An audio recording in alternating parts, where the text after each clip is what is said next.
Hi guys, it's Lydia aka Lunacy, and we're back for another episode of Creepy Crochet and Creepypasta, a series where I crochet something creepy and talk about something even creepier like scary stories from around the internet. Today we're going to be talking about creepy encounters that are allegedly true according to the people on Reddit who wrote them, and these are scary encounters with complete strangers. Okay, let's get into it. When I was about 14, my longtime childhood friend and I, both having super strict parents, used to sneak out in the middle of the night during our summer break just to hang out, walk around town, and generally sneak around feeling daring. One night I went and stood outside her house at the usual time, but she didn't show. I eventually gave up and went to walk back home.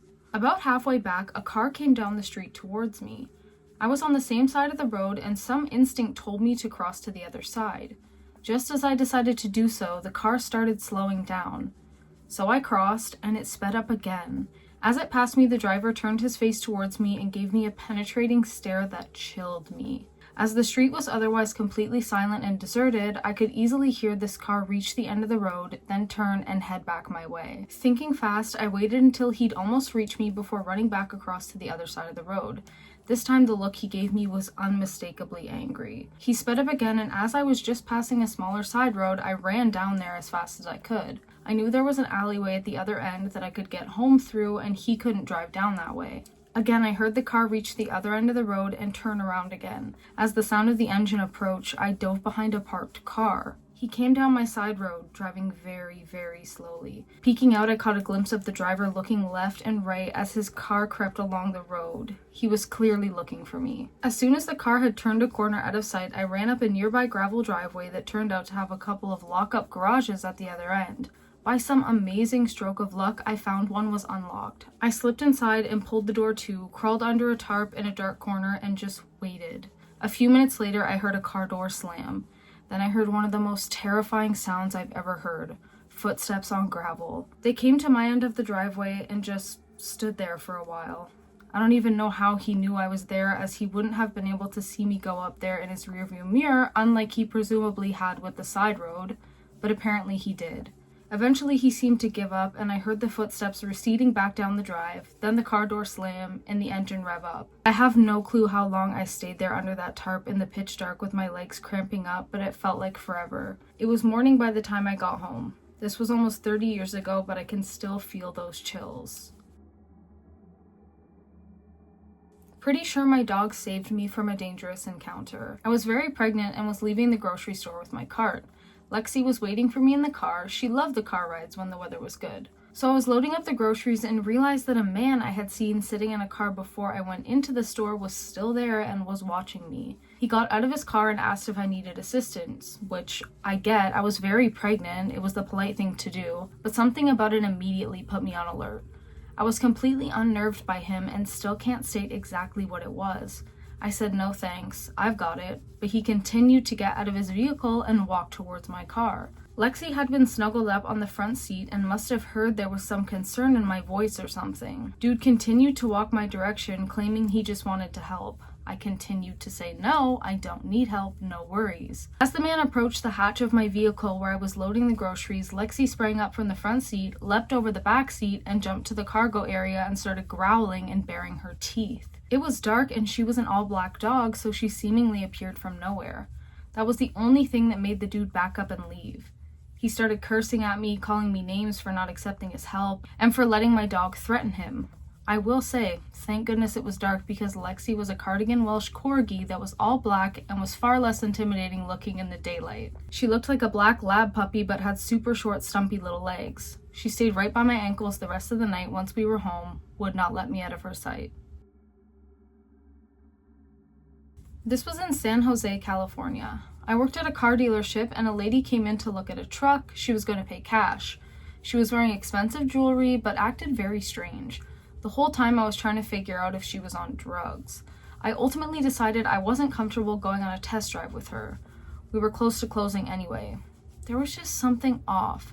So I closed up shop and watched as she wandered through the cars, not looking at the cars. The next day I see her mugshot on TV. She had bludgeoned to death an older lady with a hammer in the lady's home and robbed her.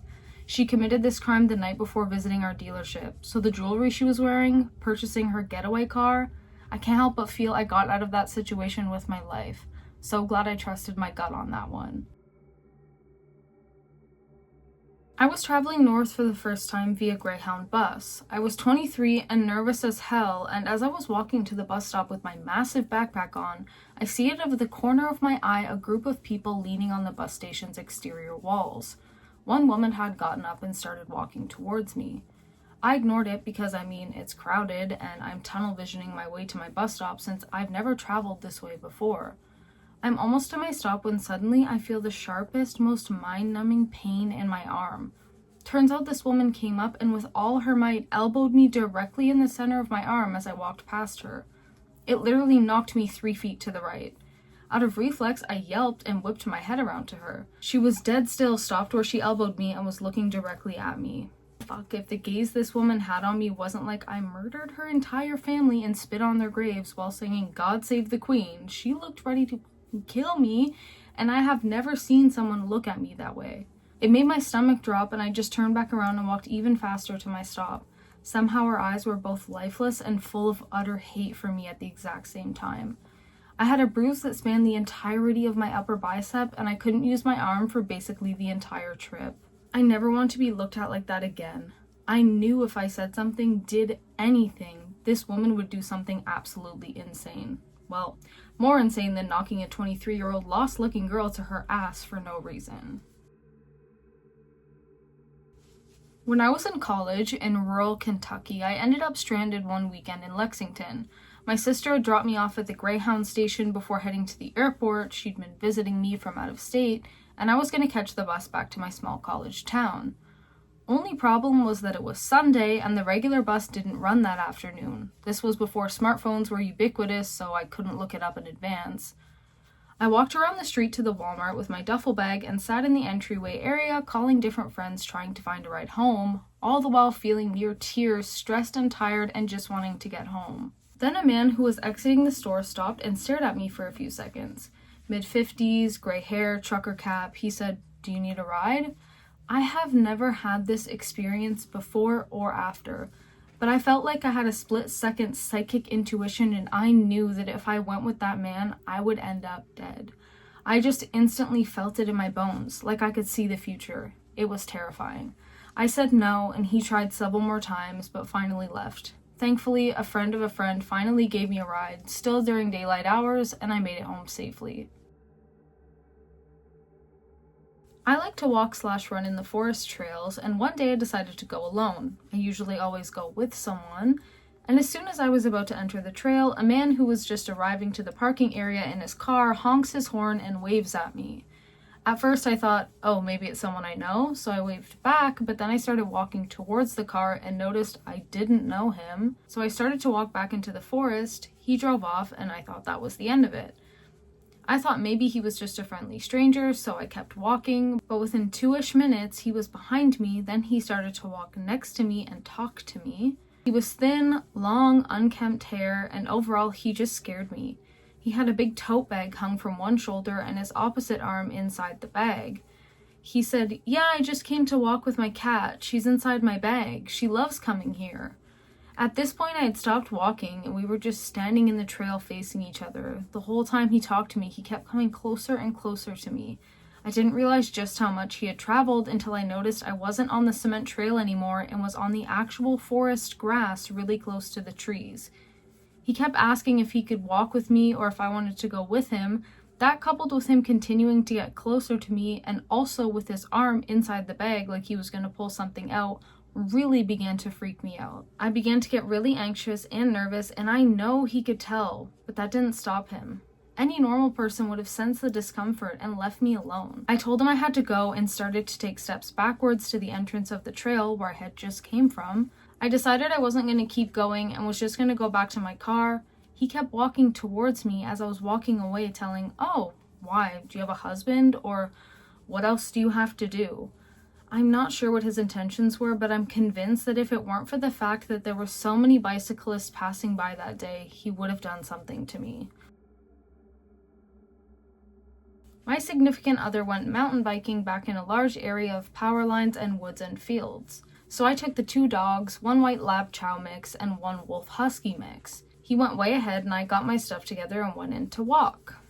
I was walking and two sketchy guys come driving up in a pickup out of nowhere. They asked me if I knew how to get to blah blah blah, and I didn't know what they meant, so I said no, but a bunch of guys are in here doing mountain bike racing, so I'm sure you'll see them and they might know. That was completely untrue. But both dogs, the adult and the 8-month-old wolf hares, all stood up, and I had never seen my adult dog do that. The one in the passenger seat was the talker and started to ask a few more questions that didn't really mean anything. The adult dog low growled.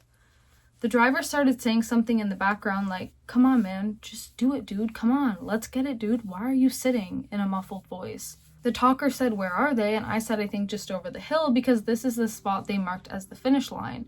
Every hair on my own body felt stiff. He sort of swatted at the driver and said, "Dude, just drive and we'll go turn around." I immediately went as fast as I could to a trail I saw ahead and to the right, and I dipped into the brush as far as I possibly could, shaking, the dog's hair both all up at the same time. I sat there, they turned around and drove very, very slowly looking around.